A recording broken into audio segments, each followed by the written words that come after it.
નમસ્કાર, ચક્રવાત ન્યૂઝ સાથે હું છું જાનવી। તો આજના મહત્વના સમાચારમાં વાત કરીએ તો ચોટીલા ખાતે ડેપ્યુટી કલેક્ટરની આગેવાની હેઠળની ટીમે ખનીજ ચોરીના મામલે મોટી કાર્યવાહી હાથ ધરી હતી।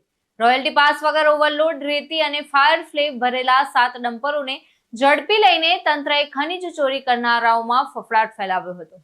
તો આ કાર્યવાહીમાં અંદાજે 2 કરોડ 80 લાખ રૂપિયાની મત્તા જપ્ત કરવામાં આવી હતી।